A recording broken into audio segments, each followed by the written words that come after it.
வினோத வாய்ஸ் நேயர்களுக்கு வணக்கம். நான் உங்கள் கிருஷ்ணவேல். இன்றைக்கி நாம் தொடர்ந்து பிரிட்டனோட வரலாற்றில் அடுத்த கட்டத்தை நோக்கி நகர்கிறோம். இதுவரை நம்ம பார்த்ததில் முதலில் காட்டுவாசிகளாக வாழ்ந்த காலம், அதன் பிறகு கற்கால மனிதர்களாக வாழ்ந்த காலம், அதன் பிறகு உலோக காலம். இந்த உலோக காலம் வரை பார்த்திங்கன்னா உலகம் முழுவதும் வரலாறு ஒரே மாதிரி தான் இருந்திருக்கும், ஒன்றும் பெரிய வித்தியாசம் இருக்காது. இந்த உலோக காலத்தில் வெண்கலம் அப்படிங்கிற ஒரு உலோகத்துக்கு வராங்க. செம்பு மற்றும் டின் ஆகிய இரண்டையும் சேர்த்து அவர்கள் வெண்கலத்தை உருவாக்குறாங்க அப்படின்ற வரை நம்ம பார்த்தோம். இரும்பு காலம் எப்படி உருவானது, அதன் தொடர்ச்சியாக என்ன மாற்றங்கள் ஏற்பட்டது அப்படிங்கிறத நாம் பார்க்கலாம்.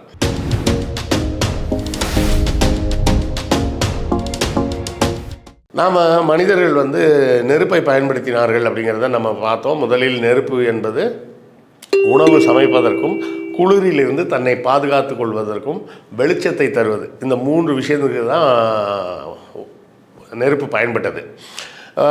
ஒரு குழந்தை ஒரு முறை என்கிட்ட கேட்டது என்ன கேள்வினா, கேண்டிலில் இருக்கிறதும் நெருப்பு தான், ஆனால் அடுப்பில் இருக்கிறதும் நெருப்பு தான், கேண்டிலில் வச்சு நம்மளால் சமைக்க முடியுமா அப்படின்னு கேட்டாங்க. கேண்டில் நெருப்பை வச்சு சமைக்க முடியாது. சரியா? ஏன்னா இந்த அந்த தீயிலேருந்து வரக்கூடிய உஷ்ணம் இருக்குது பார்த்திங்களா, அந்த உஷ்ணத்தில் வேறுபாடுகள் இருக்குது. எப்படி வேறுபாடுகள் இருக்குன்னா, அது சிவப்பு கலராக எரிஞ்சுதுன்னா அதில் சூடு ரொம்ப கம்மியாக இருக்குன்னு அர்த்தம். அதாவது நம்ம அந்த வானவில் நிறங்கள் பார்த்துருப்போம்ல, விப்ஜிஆர் அப்படின்னு சொல்லுவோம்ல, violet to red, violet, indigo, blue, orange, green, yellow, red அப்படின்னு சொல்லுவோமே, அந்த விப்ஜிஆர் அப்படின்ற கலரில் இந்த ரெட்டில் இருக்கும்போது பார்த்திங்கன்னா அதில் இருக்கக்கூடிய ஹீட் ரொம்ப கம்மியாக இருக்கும். அதே இது ப்ளூவை நோக்கி நகர அந்த ஹீட் அதிகரிச்சுட்டே போகும். அதனால தான் பார்த்திங்கன்னா கேஸ் அடுப்பு பார்த்திங்கன்னா ப்ளூ கலரில் எரியும். ப்ளூ கலரில் எரியும் போது அதிகபட்சமான ஹீட் கிடைக்கும். கேண்டில் போன்றதுலாம் இளம் சிவப்பு மற்றும் மஞ்சள், ஆரஞ்சு போன்ற ஒரு நேரத்தில் எரியும் போது அதில் ஹீட்டு ரொம்ப கம்மியாக இருக்கும். இதுக்கு நீங்கள் இப்படி ஒரு உதாரணம் எடுத்துக்கங்க. தீ மிதிக்கிறாங்க பார்த்திங்களா, தீ மிதிக்கிறவங்க விறகு கட்டையை போட்டு தான் தீ மிதிப்பாங்க. அதுவும் தீ தானே. அதே நேரத்தில் அதுக்கு மேலே ஒரு இரும்பு தகடை சூடு பண்ணிட்டு அந்த இரும்பு தகடு மேலே நடக்க சொன்னால் நடக்க முடியுமா? நடக்க முடியாது. ஏன்? இரும்பு ஒரு குட் கண்டக்டர் ஆஃப் ஹீட், நல்ல வெப்பத்தை கடத்தக்கூடியது. அதனால் அதில் இருக்க வெப்பம் அதிகமாக வெளியே வரும். மரம் என்பது ஒரு பேட் கண்டக்டர் ஆஃப் ஹீட்டு.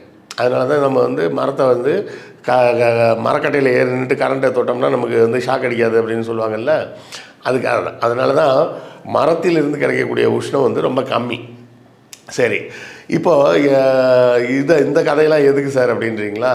எதுக்குன்னா, இவர்கள் முதலில் நிலக்கரி என்பதை எப்படி கண்டுபிடித்தார்கள் அப்படின்ற இடத்துக்கு வரோம். இப்போ ஒவ்வொரு இடத்துலையும் இவர்கள் வேறு வேறு இடங்களில் போட்டு நெருப்பை மூட்டி தீ காயும் போது ஒரு இடத்துல திடீர்னு பார்த்திங்கன்னா பயங்கரமான உஷ்ணம் கிடைக்குது. அவங்க எதிர்பார்த்ததை விட பயங்கரமான சூடு கிடைக்குது. அதே மரம் தான், அதே நெருப்பு எப்படி இவ்வளோ சூடாக இருக்குது அப்படின்னு பார்த்தா, அடியில் அவங்க கல்லுன்னு நினச்ச இடம் அது தீப்பிடிச்சி எரிய ஆரம்பிக்குது. எது? அந்த கல்லே தீப்பிடிச்சி எரிய ஆரம்பிக்குது. கல் எப்படா எரியும் அப்படின்னு சொல்லிட்டு பார்க்கும்போது தான் அது கல் மாதிரி இருந்தாலும் அது எரியக்கூடிய ஒரு பொருள் அப்படின்றது தான் அவங்களுக்கு தெரியுது.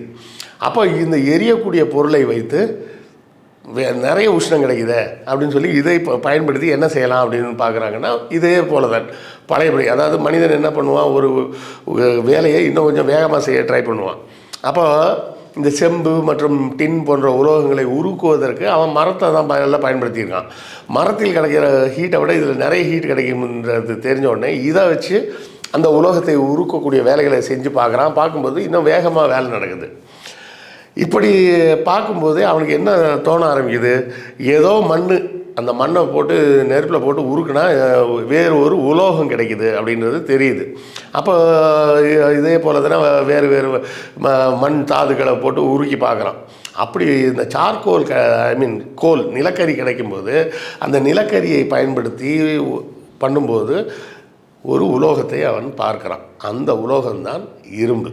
அந்த இரும்பு அவன் கைக்கு கிடைச்ச உடனே அந்த இரும்பு பார்த்தா இருப்பதில் மிகவும் ஸ்ட்ராங்கான உலோகமாக இருக்குது. வெங்கலத்தை விடவும் ஸ்ட்ராங்காக இருக்குது, செம்பை விட ஸ்ட்ராங்காக இருக்குது, அதை விட என்னன்னா அதை விட கூர்மையாகவும் இருக்குது. அப்போ இரும்புன்னு ஒன்று வரும்போது என்ன நடக்குதுன்னா அடுத்த கட்டத்தை நோக்கி இங்கிலாந்து மக்கள் நகர்கிறார்கள். நகரும்போது மற்ற பகுதிகளை விட இங்கிலாந்து பகுதிகளில் முக்கியமாக ஒரு விஷயம் என்ன நடக்குதுன்னா, மலைகளை அவர்கள் தேர்ந்தெடுக்கிறார்கள். மலைகளை ஏன் தேர்ந்தெடுக்கிறாங்கன்னா, மலையில் மேலே போய் குடியேறிட்டா தூரத்துலேருந்து எவ்வளோ தூரத்துலேருந்து எதிரிகள் வந்தாலும் அவர் வருவது எதிரியா இல்லை வணிக குழுவா எல்லாத்தையும் கண்காணிக்க முடியும். 2 விஷயம். அதாவது என்னென்னா, வணிக குழு ஒன்று வரும்போதே கொள்ளையடிக்கிற குழுவும் ஒன்று வரும். ஒரு குழு என்ன பண்ணும், போய் தன்னிடம் இருக்கும் பொருளை கொடுத்துட்டு இன்னொரு பொருள் கொடுங்கன்னு வாங்கிட்டு போவான். வேறு ஒரு குழு என்ன பண்ணும், அவன்கிட்ட எந்த பொருளும் இருக்காது, நேராக வருவாங்க, வந்து ஊருக்குள்ளே வந்து இருக்கிறவங்களாம் அடித்து போட்டு இருக்கிறதெல்லாம் பிடிங்கிட்டு ஓடி போயிடுவாங்க. அப்போ கொள்ளையடிக்கும் குழுவும் வரும், வணிக குழுவும் வரும். இப்போ இந்த காலகட்டம் வந்து நான் சொல்கிற காலகட்டம் வந்து இங்கிலாந்தை பொறுத்தவரை நாடுகளாக உருவாகலை. அப்போ தான் வந்து ஒரு இனக்குழுன்னு உருவாகுது. அந்த இனக்குழுவின் பேர் தான் செல்டிக் மக்கள் அப்படின்னு சொல்லுவாங்க. இந்த செல்டிக் மக்கள் எங்கேருந்து வந்தாங்க யாருன்னு பொதுவாக தெரியாது. ஆனால் பெரும்பான்மையான ஆராய்ச்சியாளர்கள் சொல்லக்கூடியது என்ன சொல்கிறாங்கன்னா, கிரேக்க பகுதியிலேருந்து வந்து குடியேறியவர்கள், அவர்கள் இங்கிலாந்து மண்ணிலேயே பிறந்து வளர்ந்தவர்கள் இல்லை அப்படின்னு சொல்கிறாங்க. இங்கிலாந்து மண்ணை பொறுத்தவரை பார்த்திங்கன்னா, அந்த பகுதியிலேயே பிறந்து வளர்ந்து அவங்கயே வாழ்ந்து பல ஆண்டுகளாக வாழ்ந்த மக்கள் அப்படின்னு யாருமே கிடையாது. எல்லாருமே குடியேறியவர்கள் தான். பல்வேறு காலகட்டங்களில் குடியேறியவர்கள். அது அப்படி குடியேறினாலும் அவர்கள் ஒன்றோடு ஒன்று மெர்ஜாய் தான் வாழ்ந்துக்கிட்டு இருக்கிறாங்க. தனிப்பட்ட குழு அடையாளமாக ஒன்றும் உருவாகவே இல்லை. அப்படி முதலில் உருவாகிய குழு தான் செல்டிக் இன மக்கள் அப்படின்னு. இந்த செல்டிக் இன மக்களுக்கு வந்து 2 விஷயம் நல்லா தெரியுது. என்னென்னா, நிறங்களை உருவாக்கக்கூடியது, அதாவது வண்ணங்கள்னு நம்ம சொல்கிறோம்ல, அந்த வண்ணங்களை தயாரிக்கக்கூடிய ஒரு கலையை அவர்கள் கற்றுக்கொள்கிறார்கள். அப்படி கற்றுக்கொண்ட கலைகள் மூலமாக அவர்கள் உருவாக்கிய வண்ணங்கள் வந்து 2 வண்ணங்கள். ஒன்று சிவப்பு, இன்னொன்று நீலம் மற்றும் சிவப்புன்னு 2 வண்ணங்களை அவர்களால் தயாரிக்க முடியுது. அப்போது தான் தாங்கள் பயன்படுத்தக்கூடிய பொருள்கள், ஆடைகள், கேடயம் எல்லாத்துக்கும் இந்த கலர்களை பூசக்கூடிய ஒரு பழக்கம் வருது. இந்த செல்டிக் மக்கள் தான் முதல்ல நீலம் மற்றும் சிவப்பு ஆகிய 2 நிற வண்ணங்களை பயன்படுத்த ஆரம்பிக்கிறாங்க. இப்போது தான் முதலில் மத குருக்கள் அப்படின்னு உருவாகிறாங்க. அந்த மத குருக்களை ட்ரூயிட் அப்படின்னு சொல்லுவாங்க. இந்த ட்ரூயிட்ஸ் தான் என்ன பண்ணுறாங்க, தங்களை வந்து கடவுளோட பேசக்கூடியவர்கள், நாங்கள் கடவுளின் அவதாரம், நான் வந்து மற்றவங்களோட எலைட் அப்படின்ற ஒரு கோட்பாடு உள்ளே வருது. அதாவது மற்ற மக்கள் வேறு, இந்த ட்ரூயிட்ஸுன்றவங்க வேறு. இந்த ட்ரூயிட்ஸு சொல்கிறது தான் சட்டம், இதுதான் ரூல்ஸு அப்படின்ற மாதிரி ஒரு இடத்துக்கு நகர ஆரம்பிக்கிறாங்க. அப்போ எழுதி வைக்கப்பட்ட சட்டங்கள் உருவாச்சா அப்படின்னு கேட்டிங்கன்னா, எழுதி வைக்கப்பட்ட சட்டங்கள்லாம் அப்போ கிடையாது. அந்த ட்ரூயிட்ஸ் காலத்துக்கு காலம் அவங்க என்ன சொல்கிறாங்களோ அதுதான் ரூல்ஸு, அதுதான் ரெகுலேஷன். இதை வந்து வேடிக்கையாக கூட நான் முன்னாடி கூட ஒரு கதையில் சொல்லியிருக்கிறேன். உங்களுக்கு ஞாபகம் இல்லாதவர்களுக்கு இல்லை பார்க்காதவர்களுக்காக அந்த கதையை திரும்ப சொல்கிறேன். அதாவது இந்தியாவில் நடந்ததை சொல்லுவாங்க. ஒரு குறிப்பிட்ட காரியம் ஒன்று ஒரு பூஜை பண்ணும்போது ஒரு சாமியார் வந்து ஒரு பாடம் சொல்லி கொடுக்குறாரு சீடர்களுக்கு. அந்த சாமியார் வந்து அது எலி தொலையாக இருக்குன்னு ஒரு பூனை வளர்த்துக்கிட்டு இருக்கிறாரு. அந்த பூனை வந்து எல்லாருமும் போயிட்டு டிஸ்டர்ப் பண்ணிக்கிட்டே இருக்கணுன்னே அந்த புது பாடம் ஆரம்பிக்கும்போது இந்த பூனை டிஸ்டர்ப் பண்ணுதுன்ட்டு, சரி இன்றைக்கி இந்த பாடத்தை ஆரம்பிக்கிறோம்ப்பா அப்படின்னு சொல்லிட்டு, டேய் நீ இப்போ ஒரு கயிறு எடுத்துட்டோம் அப்படின்னு சொல்லி அந்த கயிறு எடுத்துகிட்டு வந்து இந்த பூனை இந்த கம்பில் கட்டு அப்படின்றாரு. கட்டி வச்சிட்டாச்சு. கட்டி வச்சோடனே அந்த பாடத்தெல்லாம் சொல்லிக் கொடுக்குறாரு. எல்லாம் முடிஞ்சோடனே சரி அந்த பூனை அவுத்து விட்ரு அப்படின்ட்டு போயிட்டார். கொஞ்சம் காலம் கழித்து அந்த குரு செத்து போயிட்டார். செத்த உடனே அந்த தலைமை சீடன் ஒருத்தர் இருப்பார்ல, அவன் வந்து அடுத்த குருவாக மாறினான். அப்போ புதிதாக மாணவர்கள் வரும்போது எல்லா பாடமும் முடித்து இந்த குரு சொல்லிக் கொடுத்த அந்த பர்டிகுலர் பாடம் வரும்போது, இந்த பாடம் உங்களுக்கு இன்றைக்கி எடுக்கலான்னு பார்த்தேன், ஆனால் இன்றைக்கி நடத்த முடியாதுன்னு நினைக்கிறேன் அப்படின்றான். உடனே சீடர்கள்லாம் ஏன்னு கேட்குறாங்க. ஏன்னா இந்த பாடம் நடத்தணுன்னா இப்போ இந்த நடுவில் இருக்க கம்பில் ஒரு பூனையை கட்டி வச்சா தான் பாடம் நடத்த முடியும், அப்படி தான் எங்கள் குரு சொல்லி கொடுத்தாரு அப்படின்னு சொல்லி அவன் சொல்லுவான்னு சொல்லி வேடிக்கையாக சொல்லுவாங்க. அதாவது ஏன் எதுக்குன்னே தெரியாது. இந்த மத குருமார்கள்ன்றவங்க என்ன சொல்கிறாங்களோ அதைத்தான் வந்து சட்டம் அப்படின்ற மாதிரி மக்கள் நம்ப தொடங்குகிறார்கள்.